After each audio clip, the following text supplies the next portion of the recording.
Assalamualaikum warahmatullahi wabarakatuh.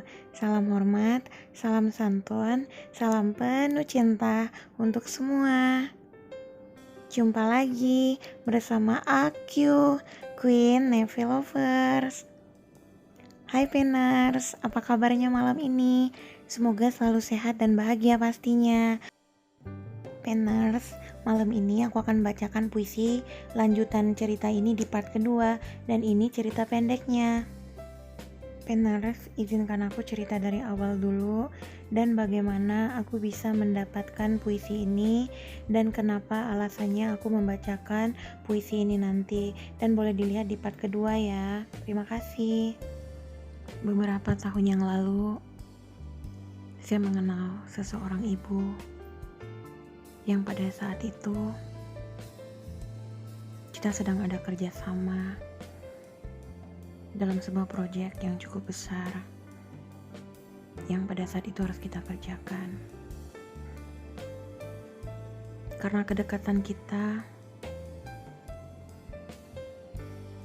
saya memanggilnya Tante.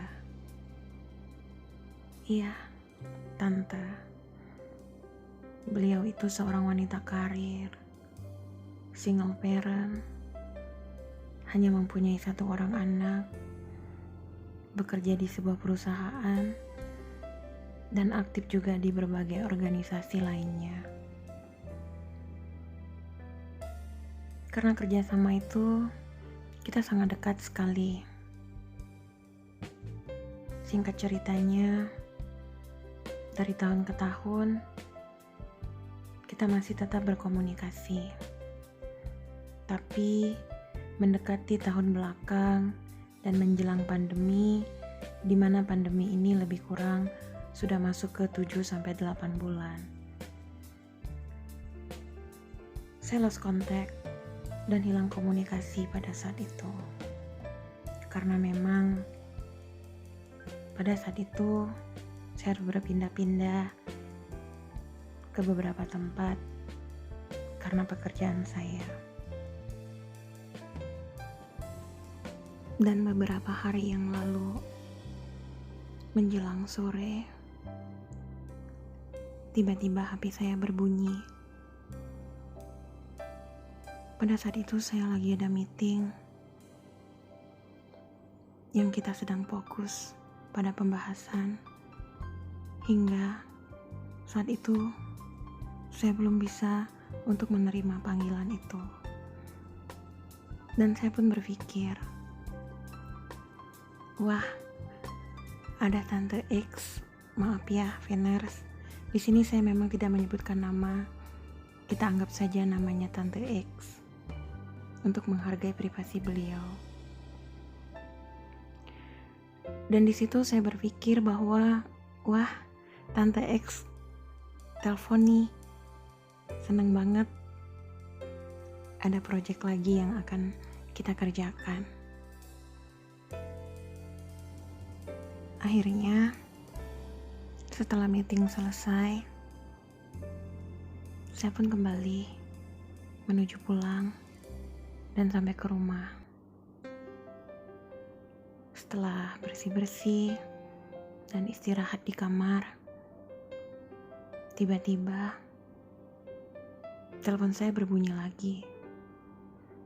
Dan saya lihat Tante X menelpon kembali. Saya pun langsung menerima telepon itu. Dan terdengar suara dari sana. Assalamualaikum, P. Dan saya pun menjawab, Waalaikumsalam, Tante. Apa kabar? Maaf ya, Tante, tadi sore gak bisa ngangkat karena P lagi ada kerjaan. Itu jawab saya.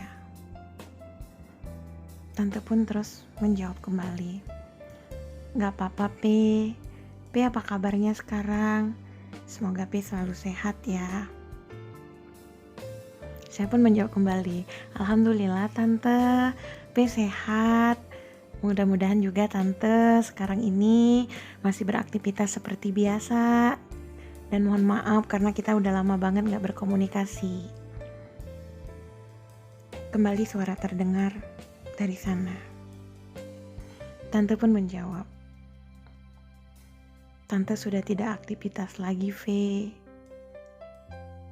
Saya pun kaget. "Kenapa, Teh? Ada apa? Apa Tante udah resign atau bagaimana?"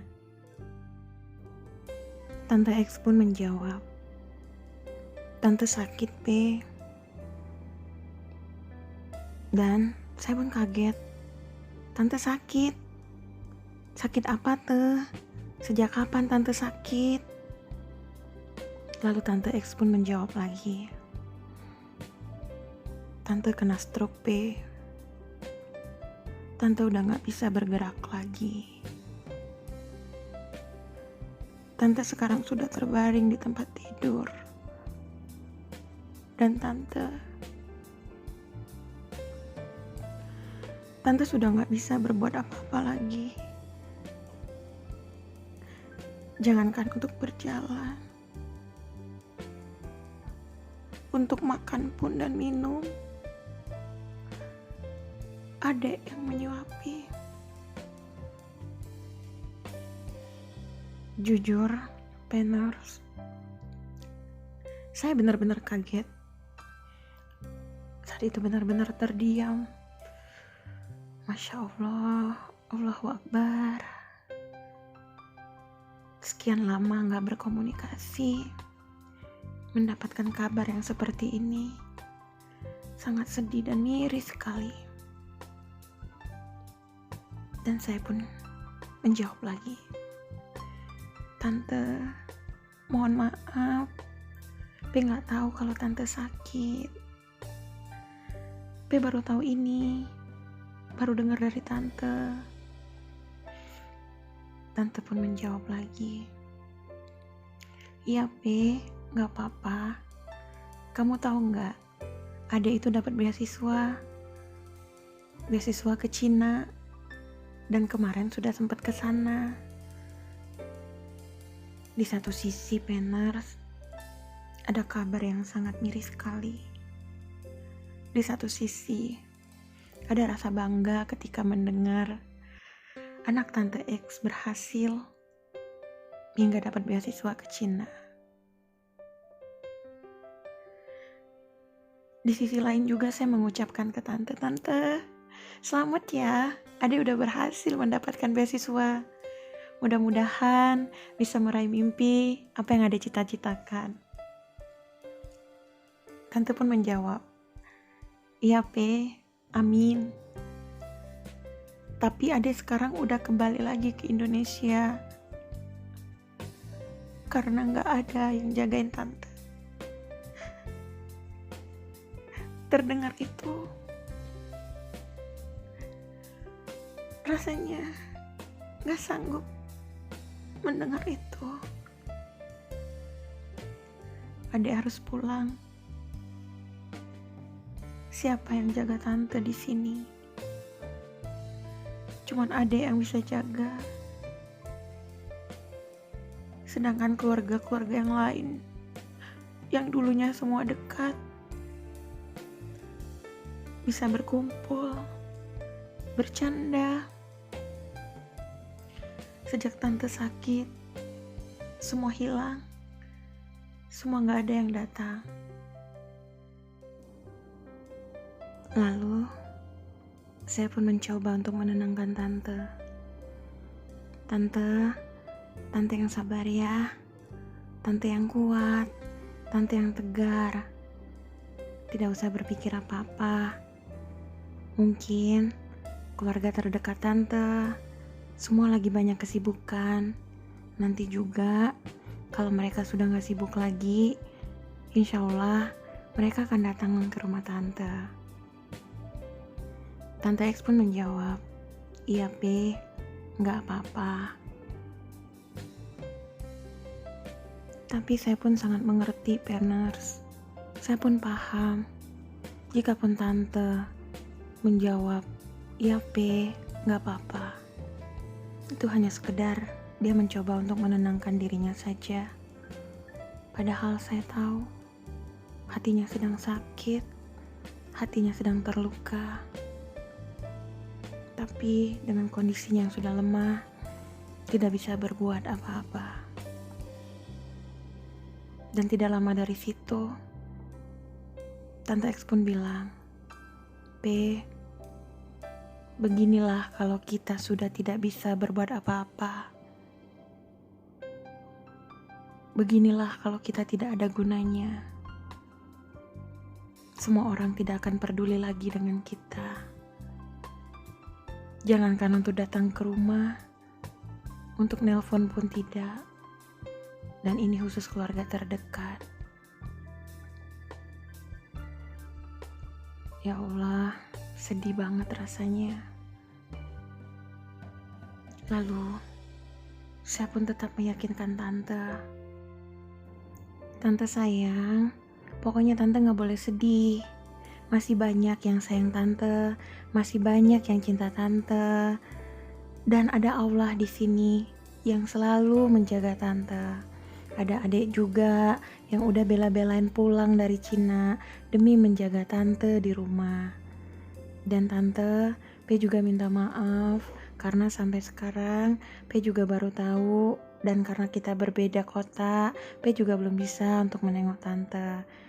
Tante pun menjawab, "Iya P, gak apa-apa." Lalu saya pun bilang, "Pokoknya Tante harus kuat ya Tante sayang.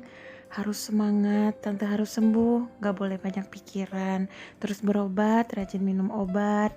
Yakin dan percaya ini hanya ujian, dan suatu saat nanti Tante pasti akan sembuh." Singkat ceritanya lagi, Tante pun bilang, "P, udah dulu ya.